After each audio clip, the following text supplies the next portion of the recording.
Magpapatuloy po tayo sa ating series, hallelujah, with the topic, History of the Church.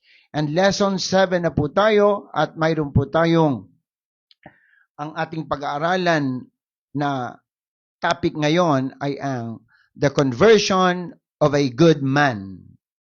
Siya po si Cornelius. Kung makikita natin, mga kapatid, galing po tayo sa conversion ni Apostle Paul. Ang sabi ng Bible, naging masama si Pablo at kailangan niya ng Diyos para magbago ng kanyang buhay. Pero po mga kapatid, sa ating pag-aaralan ngayon, ito pong taong pag-aaralan natin ay isang mabuting tao. Pero kailangan niya pa rin ang kaligtasan. Kaya mabuti ka man o masama ka mang tao, kung wala si Kristo, walang kaligtasan. Yan pong totoo. Sa buhay po na ito, maraming mga tao talaga na uhaw. Gutom. Gutom sa kamunduhan, kaya nga kahit mali, ginagawa, kahit masama, susundin. Both physically and spiritually, ang tao po ay may pangangailangan. Physical hunger needs physical food, and material hunger needs spiritual food from God. Kaya ngayong gabi na ito sa ating lesson, pag-aaralan natin ang isang tao na taga Cesarea, na ang puso niya ay gutom talaga doon sa tunay na pagkakilala sa ating Panginoon. Sapagkat bagamat siya ay isang mabuting tao, hindi po yun basihan para siya ay maging isang taong ligtas. Hallelujah! Sa pagdating ng panahon. Hindi po. Pag-aaralan po natin. Hindi po pwedeng maligtas ang tao doon lang sa mabubuting gawa. Hindi po. Mga kapatid, dapat may mauna muna sa kanya pong pananampalataya upang ang kanyang mabubuting gawa ay patuloy na maging kalugod-lugod sa harapan ng ating mahal na Panginoong Jesucristo. Bagamat ang mga mabubuting gawa, mga kapatid, ay talagang natutuwa dyan ang ating Panginoon. But as far as salvation is concerned, we need to accept Jesus Christ as our Lord and personal Savior for us to inherit the kingdom of God. Mga kapatid. Kaya dito po sa ating pag-aaralan, ang conversion ng isang mabuting tao ay kinakailangan, mga kapatid, ng isa ring taong gagamitin ng Diyos para sa kanyang kaligtasan. Yan po ang ating pag-aaralan ngayon. Now, if you have your Bible, please open with me in the book of Acts chapter 10, verse 1. Hallelujah. Everybody, open your Bible if you have your Bible there. Hallelujah. Acts 10 verse 1. Sabi ng Bible, at Caesarea, there was a man named Cornelius, a centurion in what was known as the Italian regiment. He and all his family were devout and God-fearing. Look at verse 2, mga kapatid. He and all his family were devout and God-fearing, mga deboto. He gave generously to those in need and prayed to God regularly. Aba, this man, Cornelius, prayed to God regularly. Kaya, mabuting tao ito, mga minamahal. May takot sa Diyos, ang kanyang pamilya, matulungin sa mga dukha at laging nananalangin. Tuloy po tayo. In verse 22, chapter 10, the men replied, ito po yung men na ito yung pumunta kay Pedro para tawagin nga si Pedro upang makausap, papuntahin si Pedro doon po sa pamilya ni Cornelio. Sabi po, we have come from Cornelius the centurion. He is righteous and God-fearing man who is respected by all the Jewish people. Sabi ng tauhan ni Cornelio kay Pedro, pinapunta po kami dito ni Cornelio, isang kapitan ng hukbo. Siya ay isang mabuting tao, may takot sa Diyos at ikinagalang ng mga Hudyo. Pero kinausap, mga kapatid, si Cornelio ng anghel. Dahil may kulang pa rin kahit siya po ay mabuting tao. Kaya ang self-righteousness without Christ is nothing. Hallelujah. Kaya nga kung wala si Kristo, ang self-righteousness, pride pa rin. Ang bunga po niyan, pride, pag wala si Jesus Christ. Now, tignan po natin ang buhay ni Cornelio.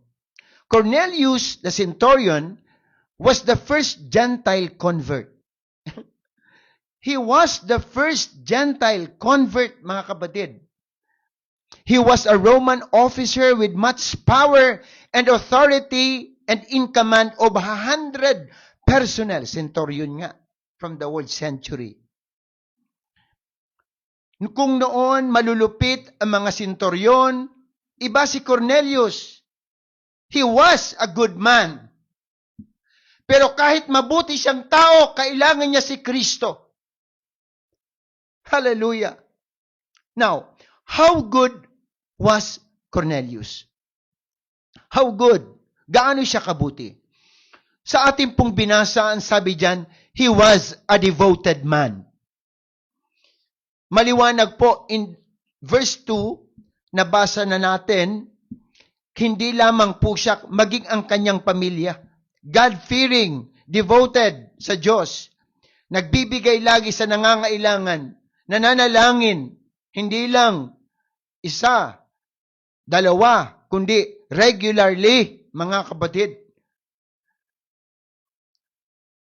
In the American Heritage Dictionary, ang definition ng devout is devoted to religion or to the fulfillment of religious obligations.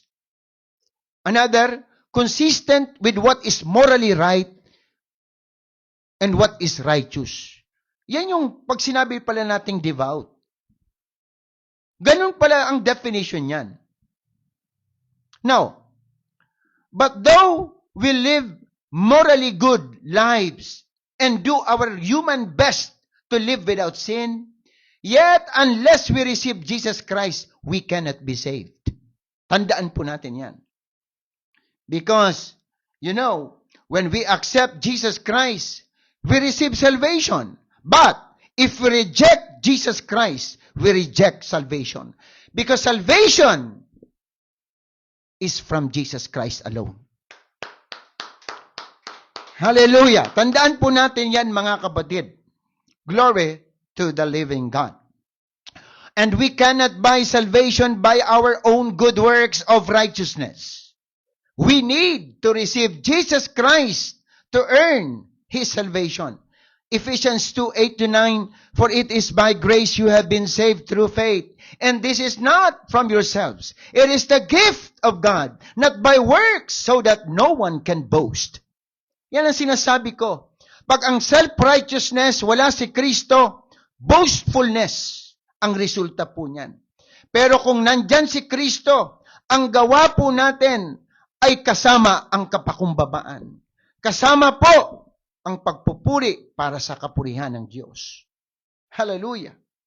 Kaya yung mga deboto dyan, hindi po ang pagiging deboto sa reliyon ang makapagliligtas sa atin, kundi ang pagtanggap kay Kristo bilang Panginoon at sariling tagapagligtas. Yan po ang salvation. Naalala nyo si Pablo? Si Paul was a Pharisee, teacher of the law. Pero tinawag siya ng Panginoon. Kinausap siya ni Jesus.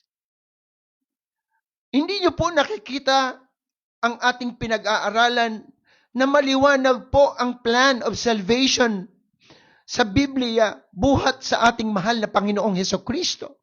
Napakaliwanag. Iba't ibang tao, mga kapatid, ang tinatawag ng Panginoon. Because all people, lahat kailangan si Kristo. Lahat. Mayaman, mahirap, may pinag-aralan, wala. Kailangan ang Diyos na nagliligtas at si Kristo ang kanyang pangalan. Kaya mga kapatid, nawa patuloy nating maunawaan po kung saan nanggagaling ang ating pananampalataya. Marami po dyan na mga organization din na ang kanila mga kapatid na basihan ng pagbabautismo ay kinakailangan muna na matapos ang 7 sessions, di ba? 7 mga Bible studies, mga kapatid. Mahalaga din po yan. Pero sa Biblia, sa history ng church, wala pong pinag-uusapan dyan na matapos mo dapat ang ilang sessions para mabautismuhan ka. Sapagkat pag ang tao ay naniwala na kay Kristo, wala nang ibang definition ng kaligtasan, mga kapatid, hallelujah, kundi ang tanggapin si Kristo bilang Panginoon at sariling tagapagligtas ng kanyang buhay at lahat ng bagay iidadagdag na lamang ng ating Panginoon. Kaya nga mayroong patuloy na Bible study dapat sa isang bagong mananampalataya. Pero kung pag-uusapan po natin ang pagtanggap ng tao kay Kristo sa pamamagitan ng bautismo, dito po sa ating pinag-aaralan, mapapansin po ninyo mga kapatid, hindi na yan mga minamahal sinasabing bukas pa o dapat matapos ang ganitong dapat na series o Bible study. Hindi po eh. Yun lang ang nakikita ko mga minamahal sa ating pinag-aaralan ngayon. Ngayon, tuloy po tayo mga kapatid. Ano pa po ang mga basihan kung bakit si Cornelio ay tinagurian na mabuting tao? Sinabi rin ng Biblia sa verse number 2 that he was a man who feared God. May takot po siya sa Diyos. Kaya yung mga tao nagsasabi, basta alam ko may Diyos, pastor. Mga kapatid, dapat tanggapin mo si Kristo. Hindi mo po pwedeng sinasasabihin lamang na basta ako may Diyos. Basta ako hindi gumagawa ng masama. We need to accept Jesus Christ as our Lord and personal Savior. He was also a generous man. Siya ay matulungin. Marami mga taong matulungin at ang kanilang ginagawang yan ay basihan ng kanilang kaligtasan. No, no, no, no, no. Big no. Hallelujah. Sapagkat kahit generous man si Cornelius, kinakailangan niyang makausap si Pedro na isang lingkod ng Diyos para sa kanyang kaligtasan. Hallelujah. And another, according to verse 2, Cornelius was a prayerful man. Nananalangin po siya mga kapatid. Regularly. When we say regular, hindi lamang po ito yung maisipan mo lamang. Kundi lagi-lagi. Pero mga kapatid, ano ang sabi ng Bible? But, he was visited by an angel. Why? Dahil gusto ng Diyos na magkaroon ng kaligtasan ang isang tao na may mabuting kalooban. Cornelius was a spiritually hungry man who was ready to receive more understanding from God. Gusto niyang makilala ng lubos ang Diyos. Hindi niya mga kapatid ginawang parang alas ang kanyang pagiging mabuting tao, ang kanyang pagiging matulungin, ang pagiging niyang relihiyoso. Hindi niya ginamit yon. Sapagkat mga kapatid, nakikita ko na ang Diyos ay may plano talaga ng kaligtasan na dapat mangyari sa isang tao bago ang mabubuting gawa ay maging kapaki-pakinabang sa ngalan ng kaligtasan. Naalala niyo yung isang eunuko? Na kahit pumupunta po siya sa Jerusalem para sumamba sa Diyos, kailangan niya pa rin sino? Si Felipe. Di po ba mga kapatid? Kailangan niya si Felipe para sa ebanghelyo ni Kristo. Nadaanan na po natin yan in chapter 8 of Book of Acts. Kaya kung patuloy po kayong nanonood ng atin po o nakikinig ng ating online Bible study, you will see the history of the church, hallelujah, na kung saan, kung ating titingnan ang ating church ngayon, ay nandoon po ang pattern, mga kapatid. Di ba kinausap ni Felipe ang isang eunuko At sabi dyan ng Bible, ang eunuko na yon ay binautismuhan dahil sa pangalan ni Kristo, dahil sa pangangaral ni Felipe. Glory to the living God. Kaya may pattern po talaga ang kaligtasan. Kaya ang tawag po dyan is plan of salvation. Hallelujah. Ibig sabihin, dapat po malaman ito ng tao para ang tao ay talagang magkamit ng buhay na walang hanggan. Glory to the living God. Now, kung ang eunuko ay mayroong Felipe, si Cornelio ay dapat mayroong Pedro. The angel instructed Cornelius to send to Joppa and call for Simon Peter. Kaya naman, bago pa po pumunta ang 3 tauhan ni Cornelio, ay kinausap na ng Diyos si Pedro sa isang pangitain. Yan po mga kapatid. Grabe ang Panginoon, ano? Talagang Diyos siya ng lahat ng bagay. Siya po talaga ang gumagawa para sa lahat. Di ba? Kaya ang tawag po sa kanya is sovereign. Pag sabi nating sovereign, He knows everything. He holds everything. Glory to the living God. Hallelujah. Ano po yung vision na yon? Sabi po ng Bible, He saw heaven opened and something like a large sheet being let down to earth by its 4 corners. So may nakita po mga kapatid sa vision si Pedro na nabuksan ang langit at nakita niyang ibinababa sa lupa ang isang parang malaking kumot, hallelujah, na nakabitin sa 4 na sulok. Yun po ang kanyang pangitain. Ang sabi po sa verse 12, it contained all kinds of 4-footed animals, as well as reptiles and birds. Then a voice told him, get up, Peter, kill and eat. Yan po, ano? Nandoon sa kumot na yon, ang lahat ng uri ng hayop, mga lumalakad, gumagapang, at lumilipad. At narinig ni Pedro ang isang tinig, Pedro, tumindig ka, magkatay ka at kumain. Alam po ninyo mga minamahal, ginagamit ng iba ang bersikulong ito para patunayan ng lahat daw na pagkain ay pwede nang kainin. Pero hindi po literal na pagkain ang tunay na interpretasyon nito. Ang tinutukoy dito ay ang lahat ng tao.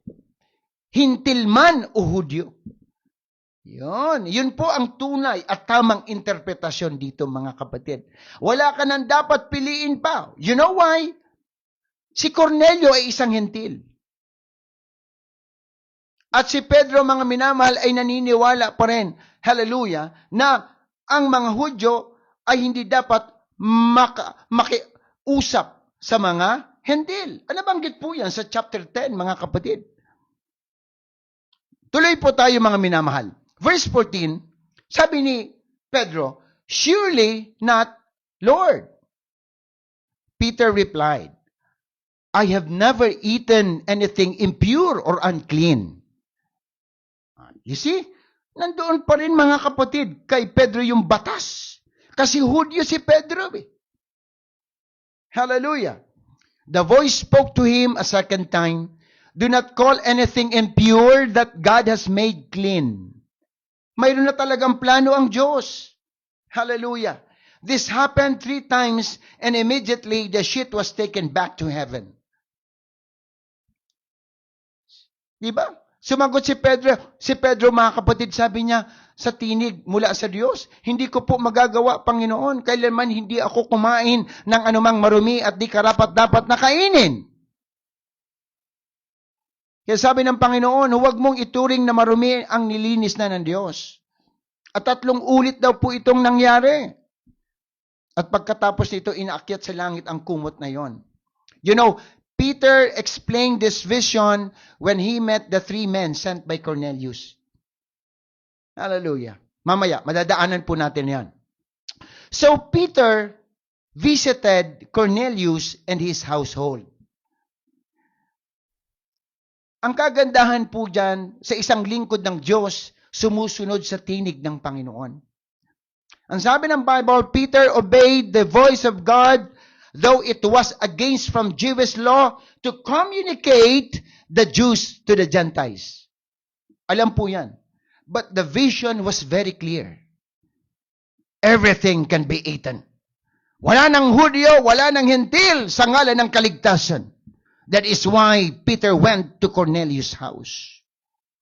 Kaya sabi ko nga, kahit may posisyon ang taong ito, pero dahil sa kanyang pagnanais na makilala ang Panginoon, pagdating nila Pedro, ang totoo niyan, sa sobrang excitement ni Cornelio, nagpatira pa siya kay Pedro, mga kapatid. Isipin niyo yan, ito yun. Isipin niyo, centurion po ito. 100 tao ang pinangungunahan ito. Ito po, mga kapatid, ay matapang na tao. Pero pagdating ng lingkod ng Diyos sa bahay niya, nagpatira pa itong si Cornelio. Grabe po ang kapakumbabaan ng taong ito, makilala niya lamang ang Diyos. Subalit makikita rin natin dito ang ginawa ni Pedro bilang lingkod ng Diyos. Sinaway niya si Cornelio, mga kapatid. Ngayon, ang mga lingkod ngayon ng Diyos na mga ginagamit, mas gusto pa nilang pasyado silang papurihan. Kaya ngayon, nagkakamali na tuloy. Si Pedro po dito ay isang magandang halimbawa ng tunay na lingkod ng Diyos. Hindi niya hinayaan, mga kapatid, na magpatira pa sa kanya si Cornelio dahil ang sabi niya, tao din naman ako at hindi ako ang magbibigay ng kaligtasan sa inyo kundi ang Diyos. Ang Diyos ang dapat niyong luhuran, hindi ako, dahil ako'y tao rin naman. Hallelujah. In the book of Acts 10:24-26, sa pagbisita ni Pedro, ito po ang sabi. The following day, Peter arrived in Caesarea. Cornelius was expecting them and had called together his relatives and close friends. Mga kapatid, hindi niya pa masyadong kilala ang Panginoong Jesucristo, pero yung desire ng puso niya para makakilala sila sa Panginoon, grabe. Because he invited his relatives, his close friends. Mga kapatid, sa buhay po natin, gaano kahalaga, mga kapatid, ang ibang tao sa ngalan ng kaligtasan. Mayroon nga dyan mga lingkod na ng Diyos, hindi pa ma-invite ang kanyang mga kasama sa bahay. Di po ba? Pero iba po si Cornelio. Again, the Bible said, tinawag niya ang kanyang mga kapamilya at ang kanyang mga kaibigan. So, as Peter entered the house, Cornelius met him and fell at his feet in reverence. In reverence. Yun ang pag-unawa ni Cornelio. Gusto niyang gumalang sa lingkod ng Panginoon. Pero hindi yung kalooban ng Diyos. Na kay Pedro po yun. Kaya sa lahat po ng mga lingkod ng ating Panginoon, be like Peter. Sabi ng 26, but Peter made him get up. Peter said, stand up. I'm only a man myself. Sabi niya. Hallelujah. Palagpakin nga po natin. Hallelujah. Ang Panginoon, sa buhay ni Pedro, mga minamahal, hinangaan ko po dito si Pedro. Dahil ang totoo niyan, maraming tao rin doon sa lugar na ito na pinuntahan ni Pedro, sa lugar ni Cornelio. May mga tao po doon. Pero talagang ipinakita ni Pedro na hindi siya ang taong dapat luhuran.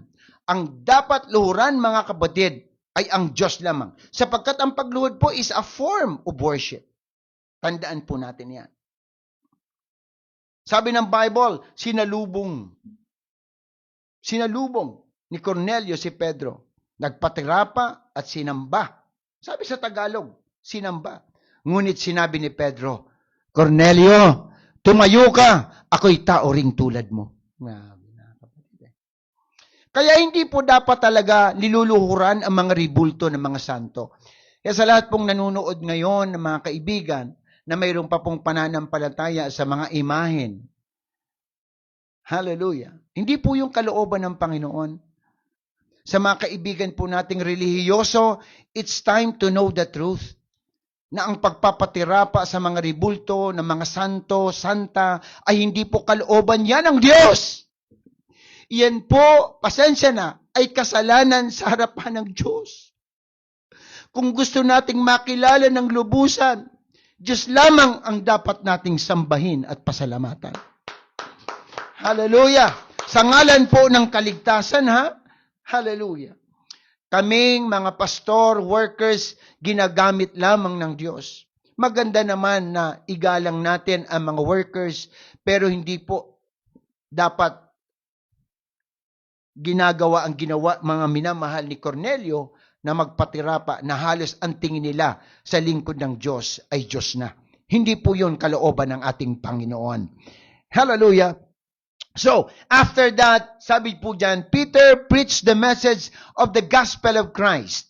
In Acts 10:42-43, he commanded us to preach to the people. Ang sabi niya kay Cornelio, and to testify that he is the one whom God appointed as judge of the living and the dead.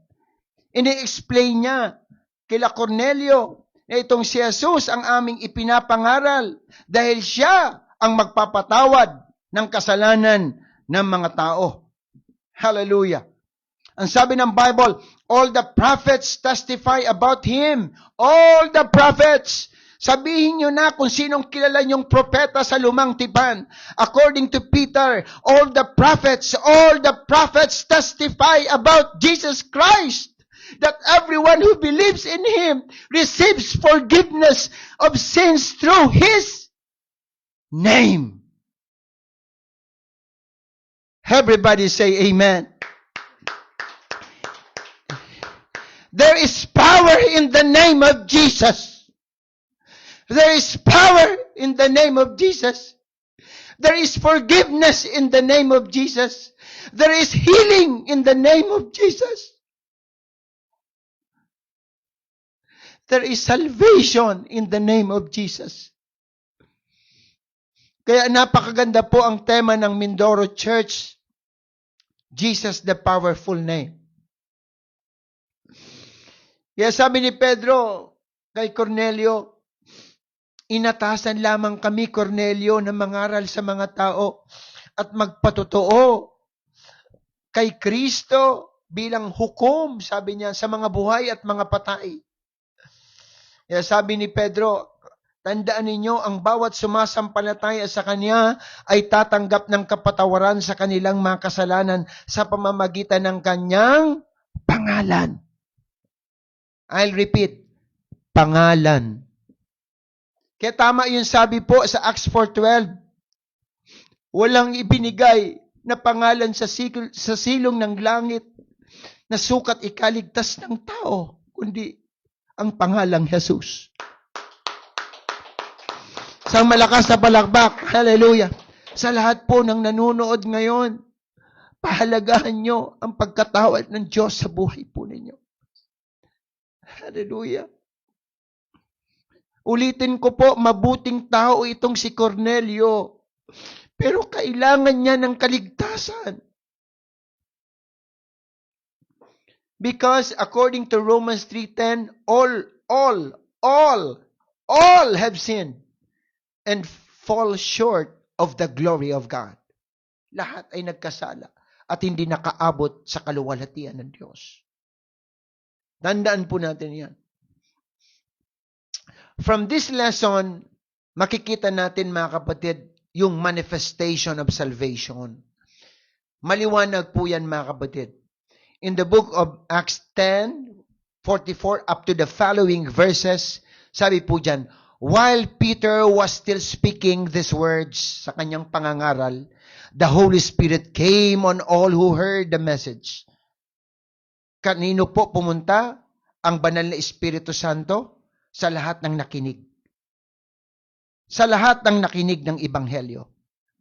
So verse 45 said, the circumcised believers. Sino ang circumcised believers? The Jews. Mga Hudyo po yan. Who had come with Peter, may mga kasama pala si Pedro, were astonished that the gift of the Holy Spirit had been poured out even on the Gentiles. Kahit sa mga hintil pala. Yun. For they heard them speaking in tongues and praising God. Hallelujah. Nagsasalita pa si Pedro, bumaba ang Espiritu Santo sa lahat ng mga nakikinig eh. Kaya namangha po ang lahat ng mananampalatayang Hudyo. Sabi nila, hintil man, hallelujah, ay nakatanggap din ng Espiritu Santo. Kaya tama po mga kapatid yung vision ni Pedro. Tama. Wala nang pinipili ang Diyos. Wala na. Sa ngalan ng kaligtasan, lahat available ang kaligtasan mula kay Kristo. Ang kailangan lang ng tao ay tanggapin ang kaligtasang ito. Then Peter said, surely no one can stand in the way of their being baptized with water. Surely. They have received the Holy Spirit just as we have. So he ordered that they may be baptized in the name of Jesus Christ. So hindi niyo po ba nakikita mga kapatid that baptism is essential talaga? Diba sa simula pa lamang yung 3,000 souls during the birth of the church in the book of Acts chapter 2, they were all baptized. Paul was baptized. Cornelius was baptized. Hallelujah. Maliwanag. Then they asked Peter to stay with them for a few days. Kaya ang tao mga kapatid, kinakailangan po talaga ng manggagawa po yan. Pag nababaptize po siya, kailangan magpatuloy siya. Dapat may church talaga para manorish ang kanyang spiritual na buhay. Dahil sa church, mayroong Sunday school, may Bible study mga kapatid, may preaching of the words of God. Kaya yun po ang ibig sabihin. Then they asked Peter to stay with them for a few days. Sapagkat gusto pa ni Pedro na maturuan pa sila para patuloy silang lumago. Ang liwanag ng sinabi ni Pedro, sino ang makakapagbawal na bautismuhan sila sa tubig? Di po ba parang parehas ng sinabi sa panahon ni Felipe at ng eunuko?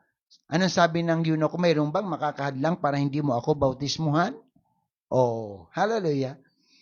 At sabi po ng Bible at inuutos ni Pedro na bautismuhan sila. Sila, kasama po doon yung family ni Cornelio sa pangalan ni Jesucristo.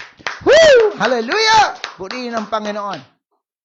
Kaya napakahalaga mga kapatid na malaman natin ito sapagkat ito ang ating church. So the plan of salvation is clear. Preach the word of God. As you see, Peter, yung nakikita natin sa ating pag-aaral ng salita ng Panginoon, Peter preached the gospel of salvation to Cornelius. Number 2, hear the word of God. Hear the word of God.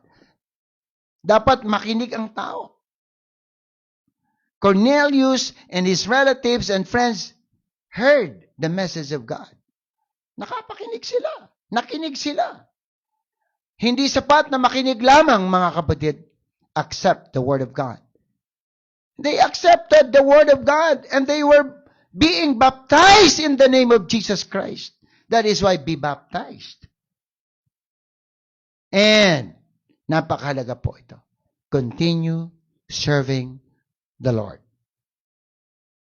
And because the Bible said they asked Peter to stay with them for a few days to learn more about serving God maybe.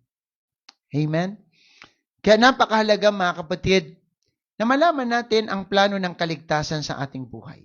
Sa muli, mga kapatid, dapat malaman ng lahat na wala na pong pinipili ang Panginoon.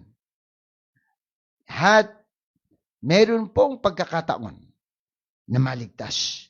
Dahil ang kaligtasan ay para sa lahat.